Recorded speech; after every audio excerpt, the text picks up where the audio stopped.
Okay, welcome everyone to Webdelics Live AMA. I'm Steve Alfrink. I'm your host tonight and the official subject matter expert with Webdelics.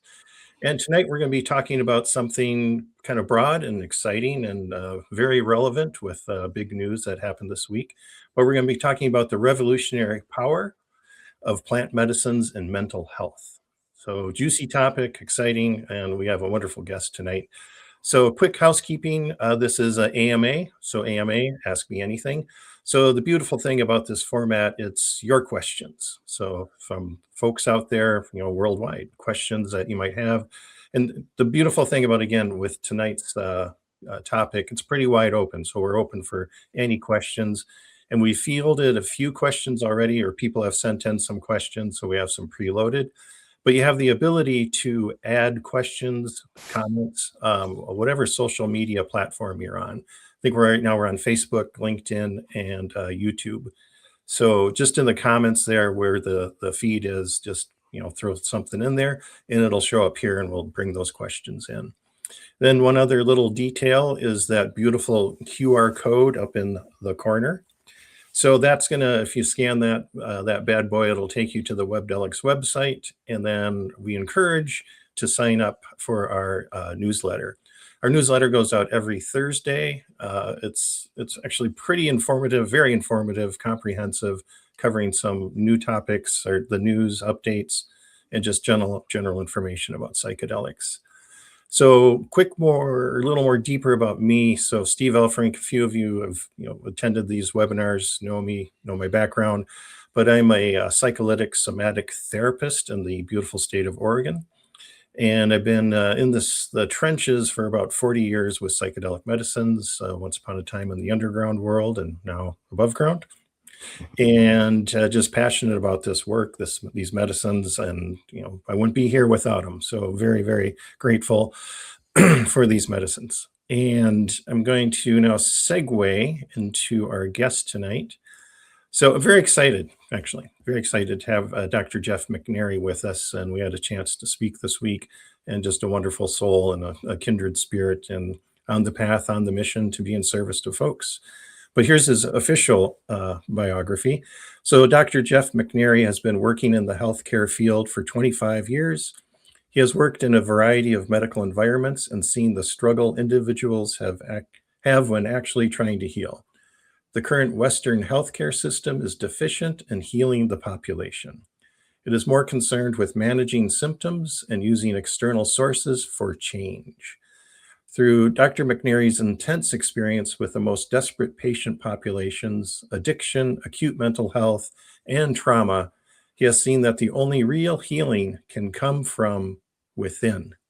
100% agree with that. That's spot on, Jeff. Yeah. So, Jeff, welcome. Very, very deep, warm-hearted, loving welcome to Webdelics and our AMA. An honor to have you here, and honoring all the work you've done.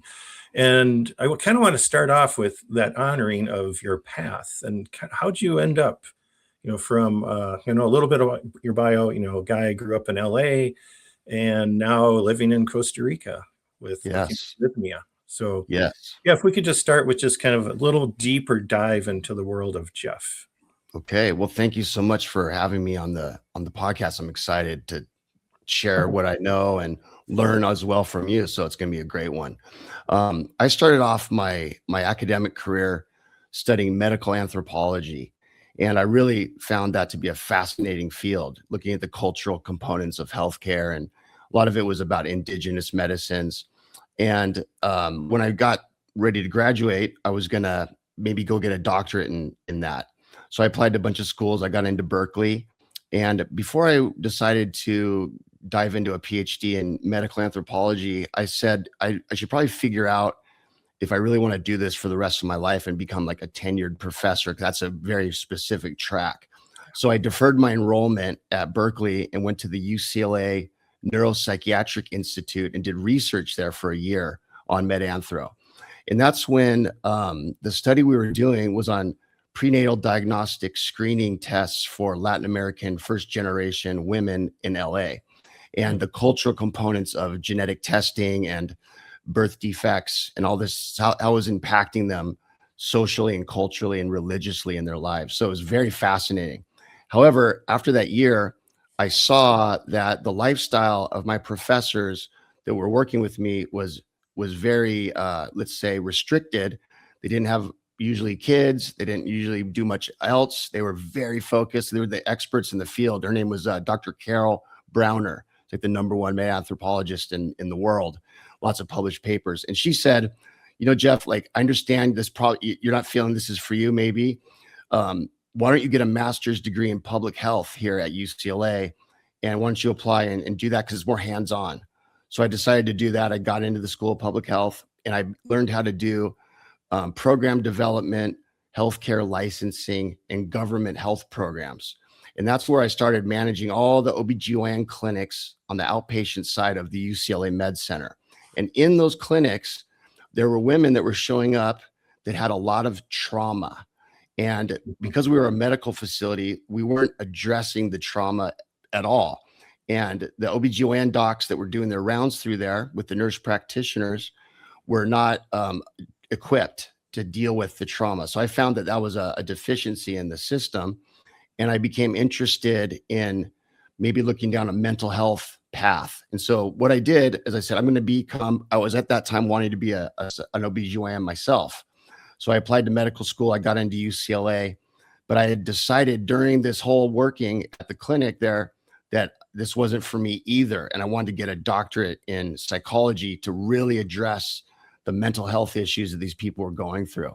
So while I was a mental health postdoc, I'd been through my doctorate already. I was managing a rehab in Malibu called Passages, and I was the administrative director. And it was kind of one of these crazy, like, high-end places that works with addiction, and it's kind of well known in the world or whatever. And it was the cool thing about that place is it was so expensive that it had a lot of money to do a lot of different types of treatment. And so that's where I learned about more holistic sides of healthcare, like body work, spiritual counseling, nutrition, Chinese medicine, and all those types of alternative therapies that were not taught to me when I was at UCLA. So I really liked that. And at one point, a patient came in named Gerard Powell, and he was a really difficult guy, a lot of drug and alcohol issues, self-made guy from Scranton, Pennsylvania. And he didn't want to work with anybody in that facility because he couldn't connect to them. So I decided to work with this dude myself, which I wasn't regularly doing. I was just managing the place, but I took him on as a client, and I worked with him every single day for about 2 months. And then he discharged, and I put him into my private practice for 5 years, and we really got nowhere. The guy was still using, he was still relapsing. He had kicked the one drug of choice that he had, which was Demerol, which is a very strong opiate for surgery. And see, he owned surgery centers in his business life. And so he had access to all these meds, very dangerous. So at year 5 of working with him very intensely, he got suicidal, and he was very upset and very sad and depressed. And I just didn't know what to do with him. I was basically at that point just trying to keep him alive. So that's where Jerry came down to Costa Rica and tried plant medicine, and it flipped him around, and it made him totally different in a great way. And that's where I got interested, and I tried it myself. So that was in 2014 when that first happened. What medicine was that flipped him around? That was iboga. Oh, beautiful. Yes. Beautiful story. Quite a path. Well, basically what ended up happening was I had my own experience with the medicine of iboga, which is from our particular medicine was from Gabon, Africa, it's in the Congo Basin. And we had an amazing shaman who was like the #1 shaman for that in the world, a Bawidi 10th generation shaman, and very powerful, very deep. And we decided that we wanted to have a place that people could come to that would be really safe, because where we did it with this shaman was not safe. It was dirty. There was no medical care. It was a little sketchy, and we just didn't feel comfortable there. Even though the shaman was amazing, it wasn't a good environment. And we thought, we're tough guys, we can handle it, but we didn't see this as a mainstream thing in that setting. So we wanted to have a place that was more inviting, and that's kind of what sparked the whole beginning of where we moved to Costa Rica. Well, what was the gentleman's name? Jerry Powell, and he's the Jerry. CEO of Rythmia now. But Oh, wow. but Okay. yeah, he was a patient of mine in 2004. No, in 2009, I met him. Yeah, it's always fascinating how someone can show up in your life and then change your entire life. That's how that was with him. Absolutely. Yeah. Yes. Well, thank you for sharing that, Jeff. You're And welcome. yeah, and a big thank you to Jerry for what he's created with Rythmia. Yes. So let's go ahead and dive into our first question from the wonderful wide world of folks out there. So kind of a nice segue from what you're just talking about with trauma. What types of trauma respond best to plant medicine? And are there cases where it may not be appropriate? Good question, very relevant and very important. Very much so. And when people ask me, what is plant medicine for mostly, if I could say one issue, which of course there's many things that it works well for, I often say trauma. And the reason for that is because we've seen veterans of the military that have a lot of trauma from war heal themselves and get past their PTS. And we've also had a lot of people that have had childhood abusive trauma, and they get past that and become released and free from it. And when I was working in the psychiatric hospital in Los Angeles, where I have my private practice, in order to do trauma work with someone, it would usually take about 5 years to really get to have them trust you and open up. And the beauty of plant medicine with trauma is it helps you very quickly open it up and release it. So I think the only types of maybe struggles that I've seen with people that have trauma is the complex trauma, where there's multiple layers of trauma. It doesn't mean that it's not appropriate for them. It just means it's going to be a lot more intense. And I think what's even more important than the actual plant medicine experience with the trauma is what kind of supportive network do you have afterwards to help with the integration, because that's really where the work begins. Yeah. Yeah, I think for a lot of, I mean, that's a huge point for a lot of folks. It's, there's this hype now about the magic pill of psychedelics, and the session, the experience is part of it, but then what do you do with that? And that's where I think, the integration and exactly what you said, community. And I know a little segue here, but like in the iboga community, if an addict goes through, the incredible experience of iboga and gets new downloads, understands why they became an addict and everything, blah, blah, just the huge breakthrough, but then they go back to their old friends, their old environment, and then there's two habits. There's the habit of the drug, and then there's the habit of the environment. Absolutely. And so you gotta, I think it's so huge and so important to listen to what you got from that experience and then apply it into your life. And that's the work. That is the work. And that without that, it's kind of pointless, in my opinion, to go through the whole plant medicine process if you're not going to use the tools that you've learned and move forward in a new productive way with that integration protocol. Yes, very important. And then one thing I just want to add into for folks out there, like with complex PTSD or dissociative PTSD, if there's pre-verbal trauma, really intense, gnarly trauma, sometimes low and slow is better. Yes. I'm kind of speaking to my own choir here, because that's what kind of where I've, niched into is that, working with, like low dose ketamine and going a little bit, not going into that catalytic big experience, but more just starting with some of the body grounding, working through dissociation. So for some folks, a low and slow approach, and that's where I think, and then screening, I think, is so important. And I think we may have a question about that coming up, but I want to go to our next question here. Great. So Eric, if you want to pop that up, please. Ooh, another great one. That was kind of relative to that last question, but perfect. What are the biggest risks people underestimate when considering ayahuasca or plant medicine retreats? Another great question. A great question. Very important, because when people are going through a retreat with ayahuasca or any plant medicine, they're very vulnerable, and they're going to be in the hands of other people that they don't know. And the integrity of the staff working there and of the shamanic team is very important. And you have to have a place that's really safe, and a place that has, for example, at Rythmia, we have a medical license to serve ayahuasca. And so we have to follow protocols that ensure safety. But out in the jungle, where I did most of my ceremonies before Rythmia, it was a little sketchy, and the medical care was non-existent. And luckily we had great shamans, but I hear a lot of stories out there in the world where the shamans take advantage of the people when they're under the medicine influence, or it's just inappropriate relationships can happen.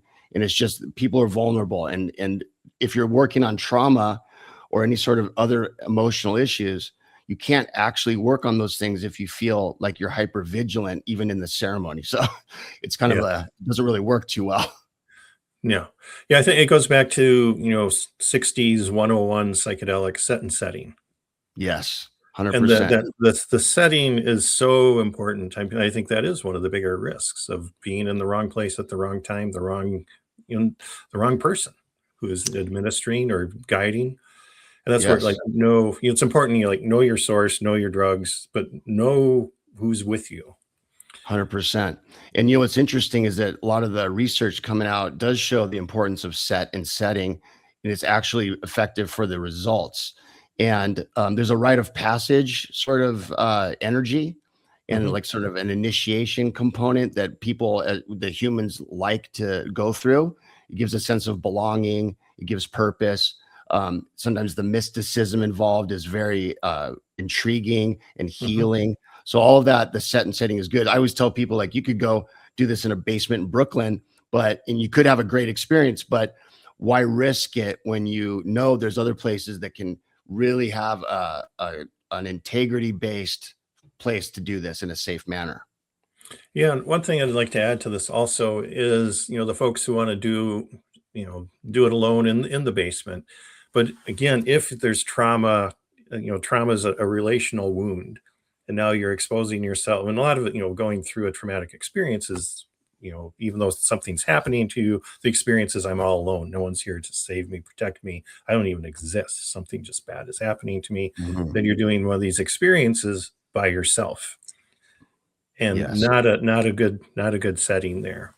So I Correct. think, yeah, so folks who are starting this work, especially if there's trauma, don't do it on your own. Like, find a good, two things: find a good guide, good shaman, do your research, talk to people, and then kind of what we were talking about earlier, the importance of aftercare, that you have a community. So you're not, blown open in, Costa Rica and going back to Topeka, Kansas Yeah. with, your standard coworkers, your family who you didn't even tell you're doing this, your buddies who you didn't tell.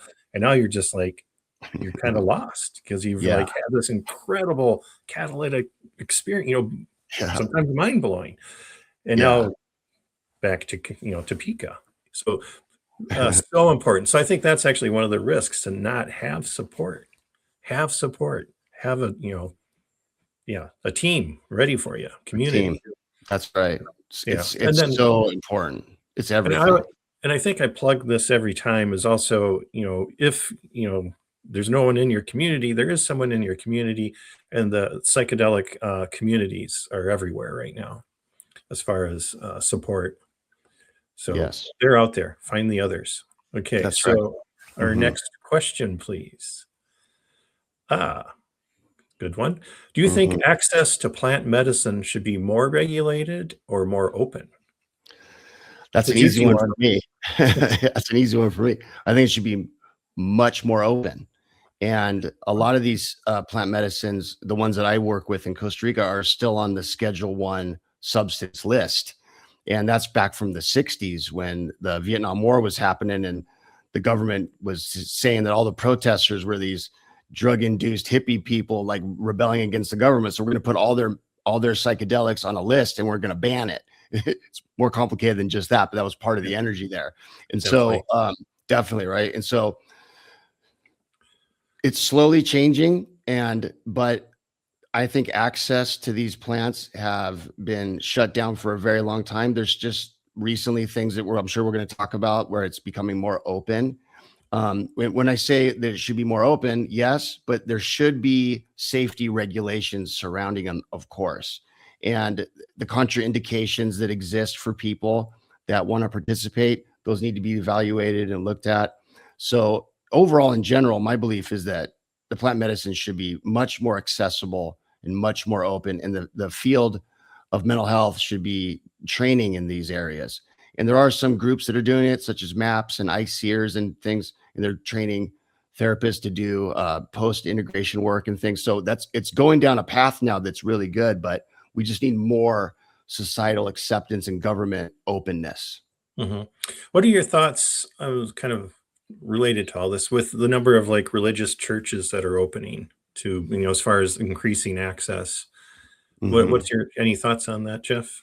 Yeah, so there's the Santo Daime religion from Brazil is a very popular one that's global, and there's Mhm. a lot of them in the U.S. and other parts, and those places are really good. However, if you don't fit into their sort of ideology, which is, for example, Santo Daime is a Christian-based doctrine, Mhm. and so it has that edge to it, and that's beautiful for the people that are in that zone, but if you're looking for just an openness and an experience that maybe doesn't have that angle, then that might not be a good fit for somebody. But I think that the challenge that those religions and those sort of the leeway that those organizations have legally, sometimes it can go down a strange road that Mhm. I've seen it a few times, and it becomes not, I wouldn't say a cult. That's way too strong of a word, but it becomes something that becomes a closed system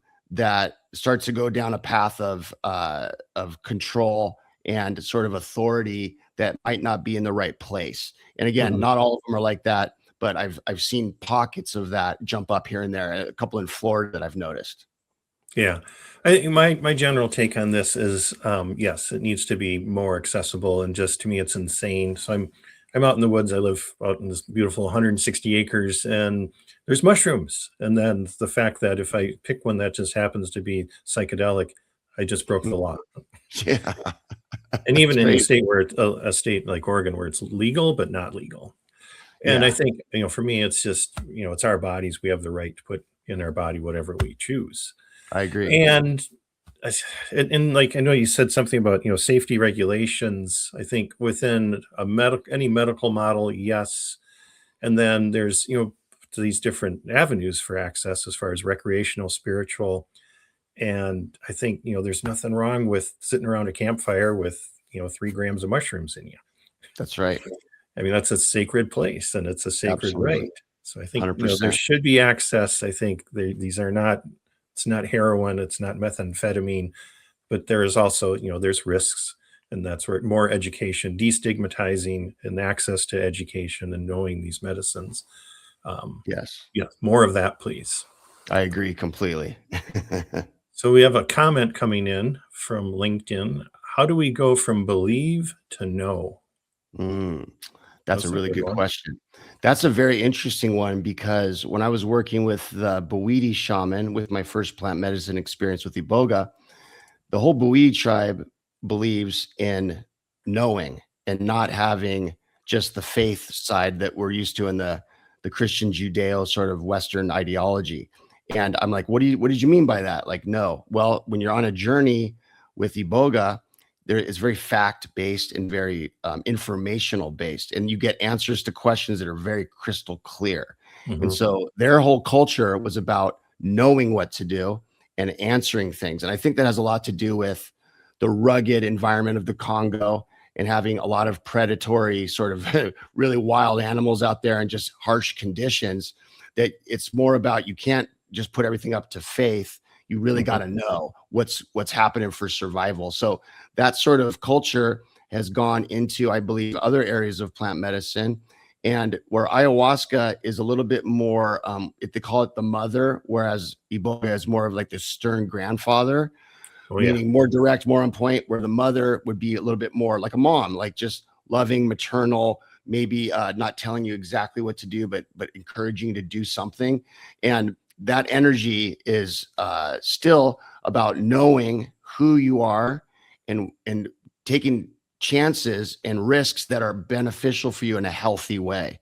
Mhm. So it's a great question, you know, and I think that's a big question for ideology, philosophy, religion, etc. You know? Yeah. Yeah, and I think for me, the believing to knowing, the knowing is embodied awareness, because the believing is just a cognitive primary or secondary consciousness endeavor, and the knowing is more primary conscious and an embodied awareness, an embodied where you feel it in your bones. It's a Mhm, visceral, oh, now I mhm. get it. I thought Yes, I got it. Now I get it.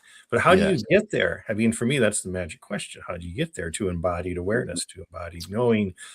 And plant medicines are one of the best way because it gets this, the thinker out of the way, the figurer out, the analyzer, That's right. and it just allows us then to that direct access of information that We becomes more cellular Yes, than yes. just in your head. Mhm.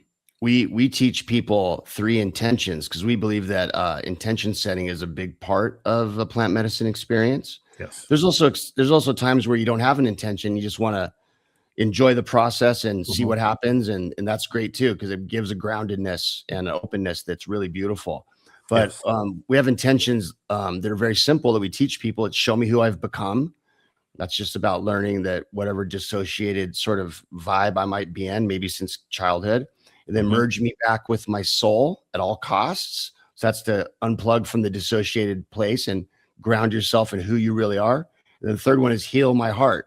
And that's where you get rid of the trauma and the pain and the sadness and the guilt and the shame and whatever that we've been Mhm. holding on to. And when we see that when people do that and they follow those protocols for those intentions, they really get plugged in to themselves and they have what we call personal sovereignty to have clarity and empowerment to be confident in themselves. So that's kind of like a thing we teach people and we measure it at the end of the week when they come to see us. And it's just something that even in epigenetics, what I've been learning and studying is that the intention behind an epigenetic process is very important for that genetic healing to occur.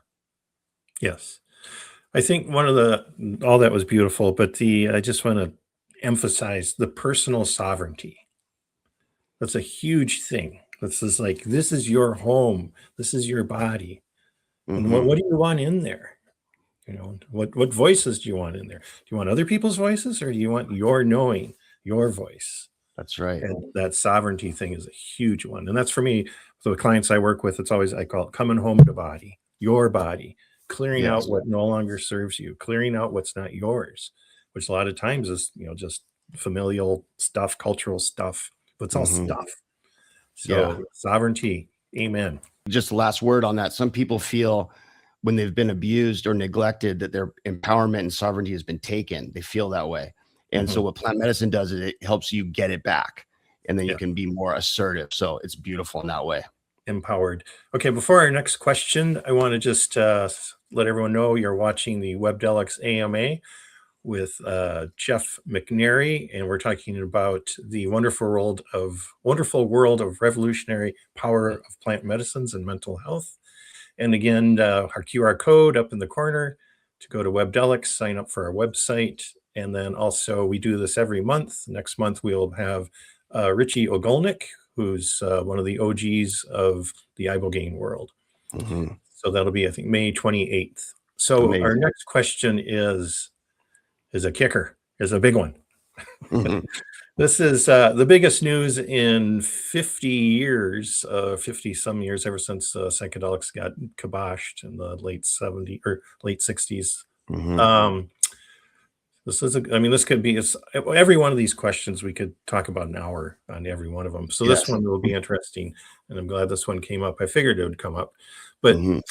Jeff, what are your thoughts on Trump's new executive order on psychedelic drugs? I couldn't be happier. I'm very glad to hear that this is happening. And the reason is because with the drugs that the psychedelic medicines that they're talking about, especially the ibogaine, is extremely therapeutic for people. And with the opiate crisis that's been going on for decades, ibogaine in particular addresses the withdrawal symptoms and gets people on track. Because we all know heroin addicts like you mentioned earlier, they face two things. They face the chemical dependency that the drug creates, and then Mhm. they face the triggered environments of discontent and their patterns in life. Mhm. So you cannot change the patterns in life and get new friends and get a better job if you're constantly craving opiates. You have to get the opiate thing past. You have to get past it. And what ibogaine does is it helps that tremendously. In one night, you can be done with withdrawal. So I am a huge fan of that executive order, and I know that it's going to open the doors for a lot of things to come forward again, and we can get back on track from the 60s and start using these things clinically and socially in a way that's beneficial. Yeah. I'm very excited about it too. And I think for me, part of my mission has always been, an advocate for psychedelic therapy, psychedelic medicines, but also just destigmatizing these substances. They're not Mhm, evil, they're not bad. They're part of mhm. our like genetic makeup. I mean, it's been, Yes, altered states are that's who we are, man. that's right. We're tripping monkeys. Yeah, exactly. And we're wired for altered states. Mhm, And that's these right. plant medicines have been sacred for, thousands and thousands of years. And so there should be access. And so for me, the biggest beauty is just this destigmatization. Like the US government going, okay, these things are important. These are going to get fast tracked through. This is a good thing. We have a mental Mhm, health crisis, and acknowledging what we're doing ain't working. So that's a that's right. huge thing too. I mean, I'm like, thank God they're like Mhm, waking up that it isn't working. So that's all huge. And I know there's some folks who, but it's a medical model. It's got to be through, a service center. It's got to be, it's not, psilocybin mushroom. It's a patented molecule that mhm, has one little thingy knocked off of it. So they have a patent on it. mhm, It's going to be very expensive. Insurance mhm, isn't going to cover it, likely will cover it. And it's, it's not the pure molecule. And so yes, I agree with all that, and then but the bottom line is there is gonna be access, there is gonna be destigmatization. This mhm. opens the door for other, other, things we can't even imagine as far as where this is gonna take us. So, I think Yes. yeah, it's a huge win for America, I believe. No question. And I'm really happy that prior to this, some high net worth, high celebrity type people have been advocates for this, like Aaron Rodgers from the NFL. Other Mhm. people, celebrities have talked about on their platforms how they've changed and how it's helped their lives. So I think there's been a really good sort of build up to have this executive order occur. And I'm just really excited for the future now. Yeah, and then for me, the only other my other 2 cents, and this is kinda always my 2 cents, and it's been the 2 cents already on this, is we need integration and we need support. So, 'cause, Yes. none of that's in the executive order. It's all about the molecule. Hmm. And Hmm. what's so important is, well, again, the screening, the session itself, but then that integration and then the community support and the It's tools huge. for that. It's Because we're really gonna have a lot important. of folks going through, and we really need, yeah, systems, and I think that's gonna be up to we, the people, to create that. So I don't Yes. think it's gonna be a government mandate, but I think, these organizations that are gonna be launching these services, I mean, just Mhm. please, please, please bring integration into the mix and support. And I know Yes. that's a big part of Rythmia too, in our conversation as far as Mhm. making sure there's aftercare support. Do you want I'm Yes. curious, do you wanna, because that's, like, so, you have a medical model, you have a medical license, Yeah, you're kinda doing it. And we then, are. so can you share a little bit about the community, what you guys are doing as far as the integration, how that looks for you or Yeah, the folks so going through? after people go through our week-long program, they get access to an aftercare app called Our Life, and in that app, for 13 weeks, they have content, groups, one-on-one coaching, guided meditations, all kinds of things that they can help use to integrate. On Thursdays, every week, I give an integration class that prepares them to go home and what to work on and what to expect and how to handle different situations with friends and family and job. And then we check in with our guests after they leave at intervals throughout the next couple years. And what we're doing when we talk to them is just checking in. How are you doing? Do you need anything? How's your community? Do you have a community? Because every week we put people in, we call it a light worker group. That's what we've named them. And everybody from that week goes into a group where they can all collaborate and talk and hang out with each other. And they often do reunions and come back together, or they bring their friends and their family next time. And it's this really, really great community that we have established. We've had 23,000 people come through our doors in the last 10 years since we've been open. And we have a huge network of people that we have in almost every major city, and then little cities that nobody's ever heard of. So it, as you mentioned earlier, it's kind of, you go back to a little town in Indiana or Kansas, and you might not have any like-minded people anywhere around you. But on the internet, you can connect with those groups. And in Rythmia, we have a wealth of people and information that allows this connection, because without integration, they're going to go back to the old habits. It's almost inevitable. Yes. I learned that in my addiction field when I worked with people that newly sober.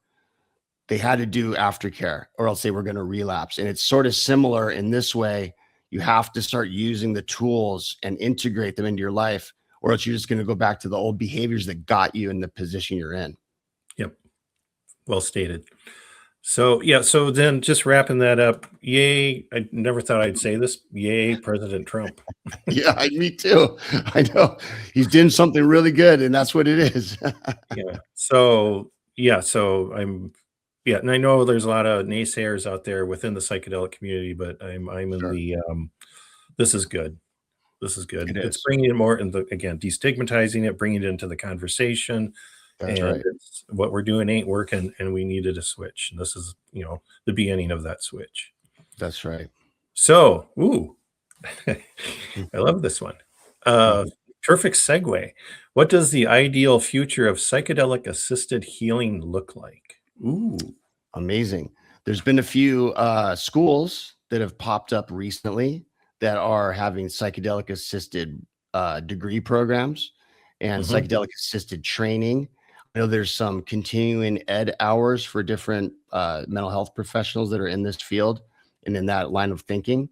And like I mentioned earlier, MAPS and ICEERS and other groups, they have a network of aftercare therapists, all different types, whether it's master's level MFTs, MSWs, or doctorate level psychologists who are being trained in how to help people post plant medicine.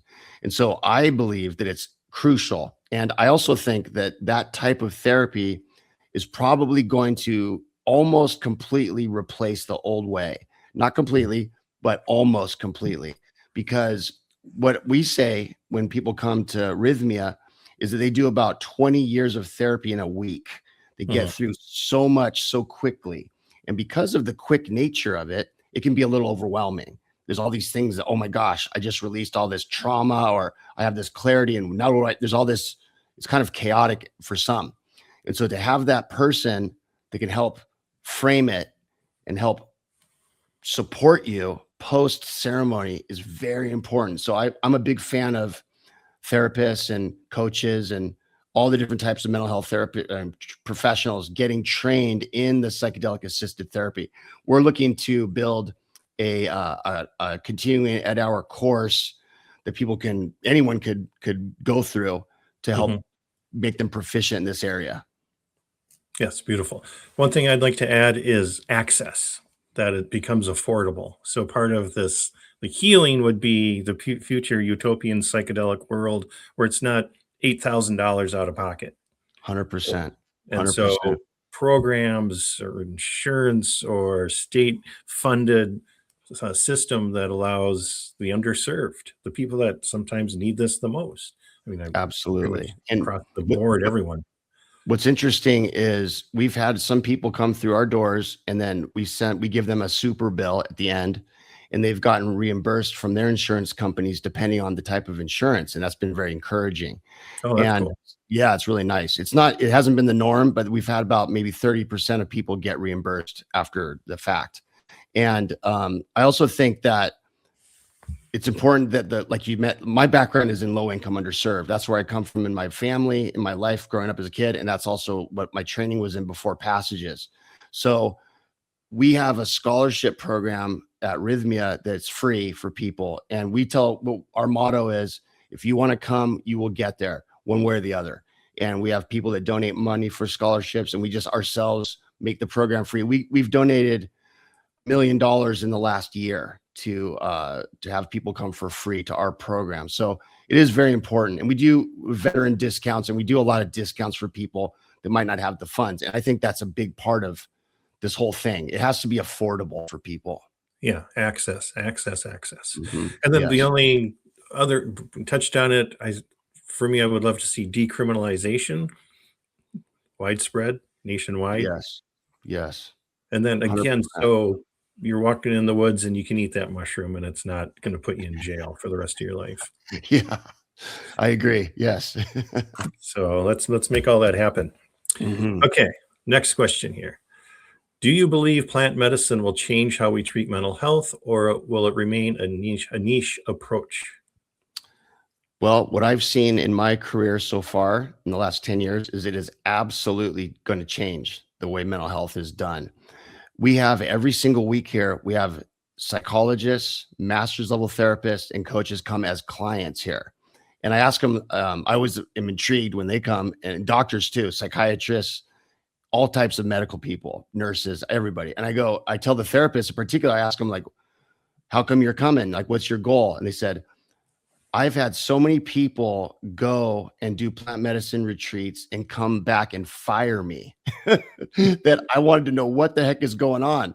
So they came and they saw what was happening, and they immediately got it and immediately shifted into a referral base for us. And now Mhm. they're doing integration work. And I do think there's a role, of course, for people to do the prep that are therapists. Absolutely.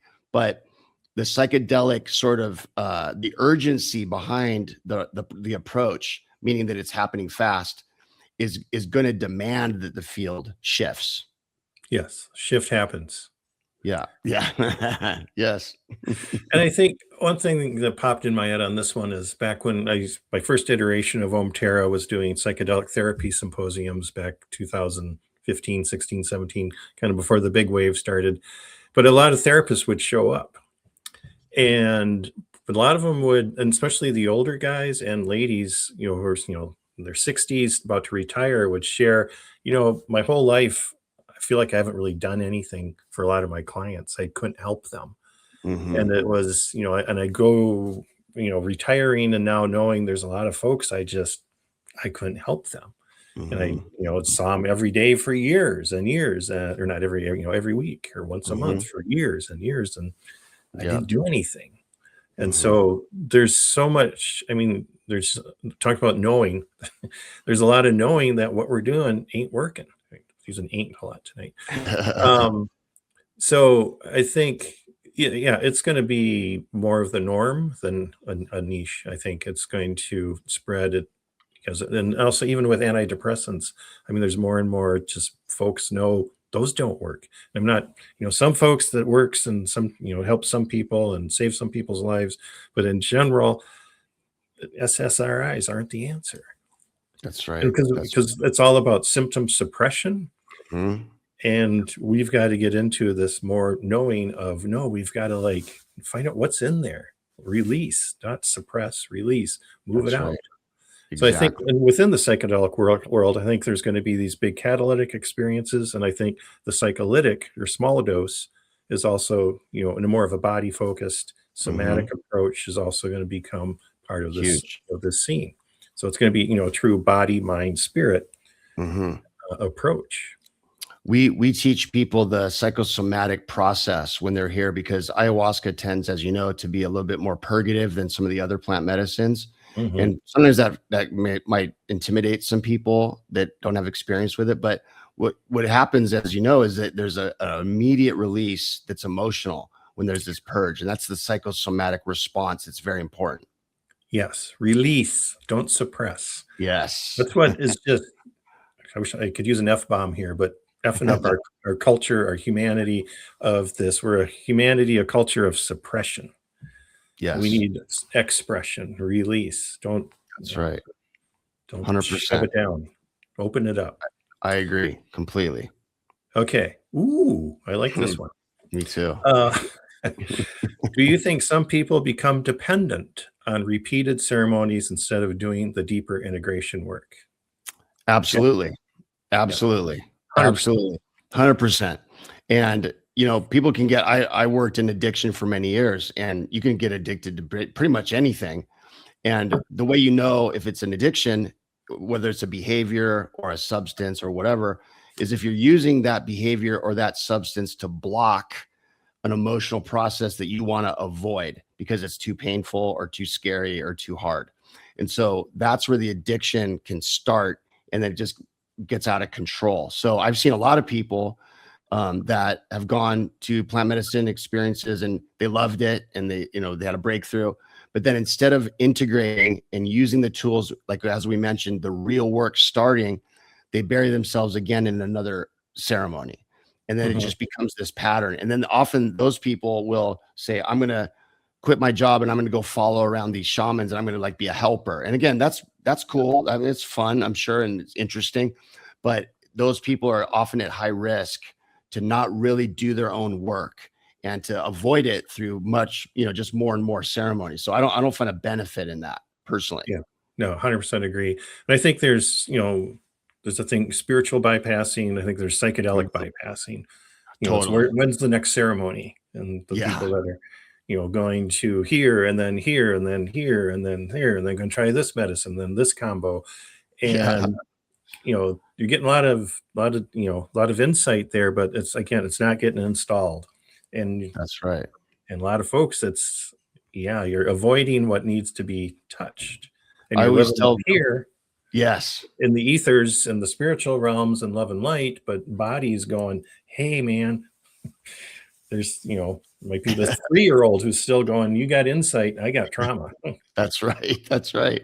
I always tell people that a plant medicine ceremony done right means that you have no interest in jumping right back into that for any time soon, because it was hard work. And if you're just like, hey, I want to do it again in a month or a week, that means you're not doing the deep work. You're avoiding it. Yes, I agree with that. 100%. Yes. Okay, next question. Can you tell us more about ayahuasca specifically? What makes it different than the rest of the psychedelics? Okay, I love this question, obviously. So, ayahuasca is a blend of two plants, and it's the ayahuasca vine, which is a monoamine oxidase inhibitor. And I'll explain why that's important in just a second. Then the other plant is a DMT-rich leaf-based plant that's regional, depending on where the shamans are from and where these tribes have had their plants growing. So that's why the Peruvian ayahuasca is a little different than the Colombian, a little different than Brazilian, because there's different DMT plants that the shamanic tribes have been using that are a little different than the others. So when you blend these two plants together in a drink, and it's an extraction process to get the active ingredients out, which we call beta carbolines and alkaloids from the vine, those things mix together, and then it's like a tea or a small drink, and you swallow it. And then what happens is it activates your own natural DMT, because in us, we all have DMT in us, and all plants do, almost all mammals do. And so DMT is an interesting molecule because it's released naturally when we're born, when we die, and when we have lucid dreams. There's also different moments it's released, like moments of intuition or connection to people. Like you think about your friend, then he calls you. So there's all these different kind of moments with DMT flowing. But in a Western culture, we've blocked the natural pathway of DMT release through environmental conditions, poor eating, negative thinking, bad water, all kinds of stuff. And so I need to prime the pump of my natural DMT reserve. So I drink ayahuasca, and it activates my own. And I learned this from farming people that come to Rythmia. When you have a dry well that's not pumping water, you add water, and then it starts to work, and the water comes out. So that's the prime the pump concept, that we put this into our body and it starts to activate our own natural DMT. And so the reason why that's important is because if you are blocked in your own release, then you can become unhappy, you can become lost, you have a lot of mental health issues that can happen. We want you to get back to the true self, and the DMT is a big part of that.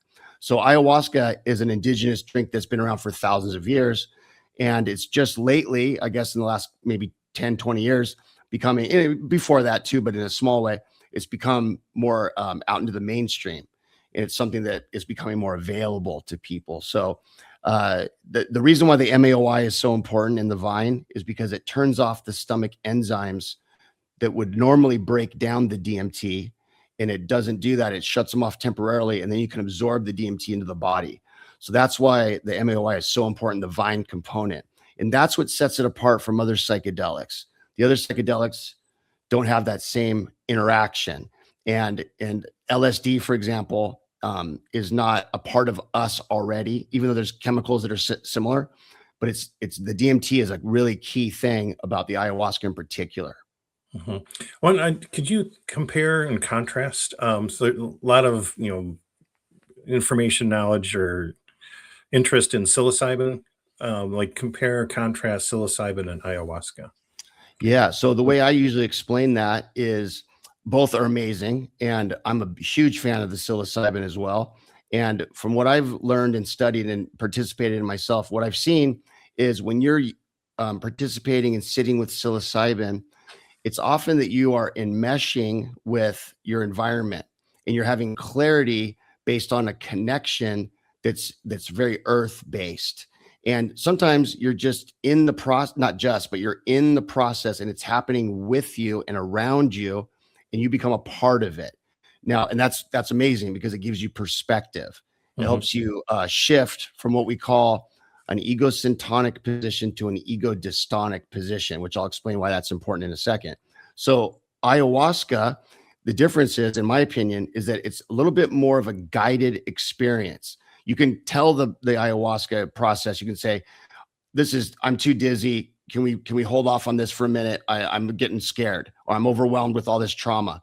And it will back off and it will honor your intentions. So Mhm. I've found the ayahuasca to be a little bit more something you can guide, and it goes down a road of unearthing things in the amygdala part of the brain where we've been storing emotional baggage, and it releases those things to the prefrontal cortex.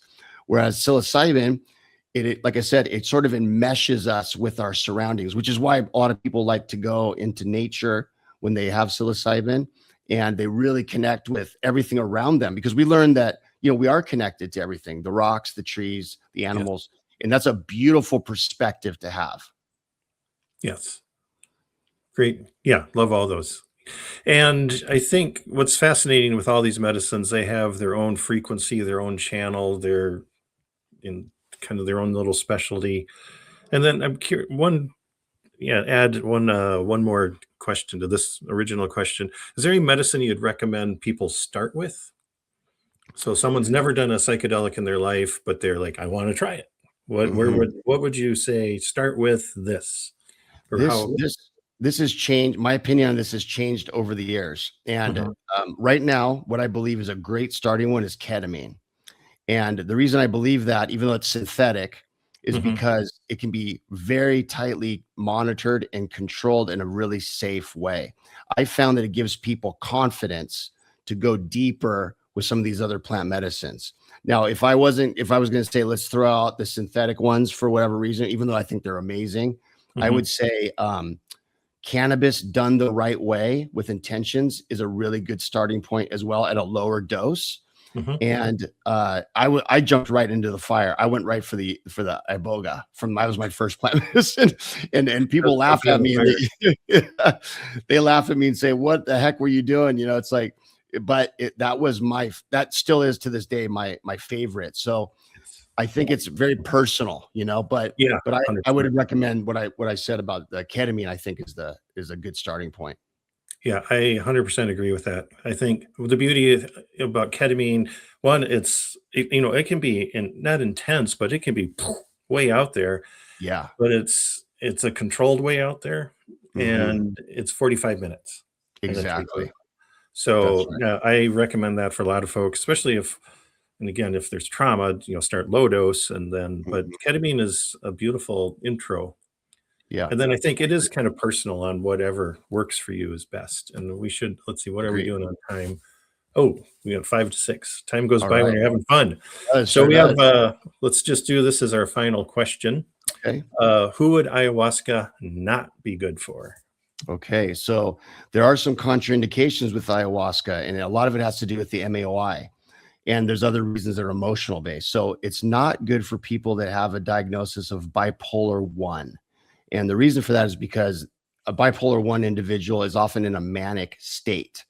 And ayahuasca is a serotonin agonist, meaning that it surges serotonin and it can add to the mania. So people with bipolar 1 should not participate unless it's under very strict circumstances. So bipolar 2 is not a problem for us. We can handle that because people are mostly in a depressed state. We can deal with it. Also, people that have certain cardiac issues, open heart surgery history, pacemakers that have been placed, the stroke history. We've had some people with stroke history, depending on what the stroke was, to be okay to do it. It's very important that the heart is healthy in a certain way. Now, people have high blood pressure all the time, and that's fine. We can control for that and monitor that. It's not a problem.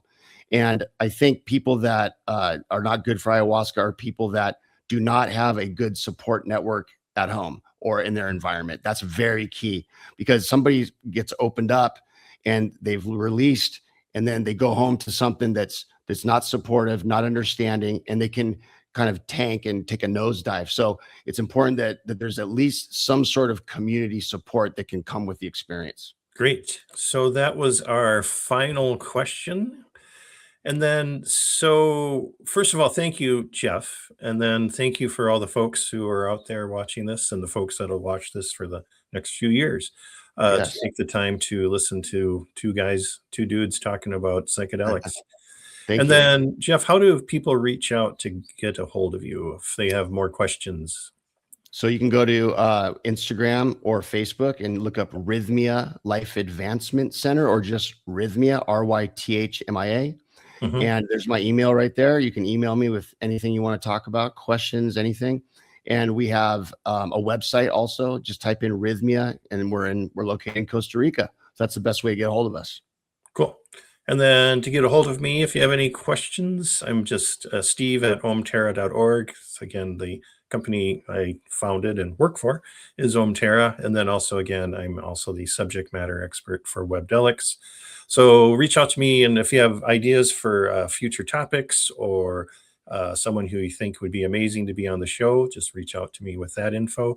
And also, I'm just always happy to talk to anyone about these substances. I think for most of us who are in this work, we're in it in service to help others. And I think for Yes. myself, it saved my life. And so anything I can do to kind of pass it on, I will be doing that till the end of the days. So once again, thank you all. Thank you, Jeff. Thank you for support team that helped pull this together, and your support team that we worked with to get you on the show. And then again, next May 28th would be our next AMA with Richie Ogolnik, and a deep dive with the guy, 33 years of working with iboga, and Wow. phenomenal human. Yes. And then again, go to Webdelics, sign up for our newsletter, and we'll see you soon. Okay. Thanks for having me. It was awesome. Thanks again, Thank you. Jeff. Yep. Thank you. Sure. Appreciate it.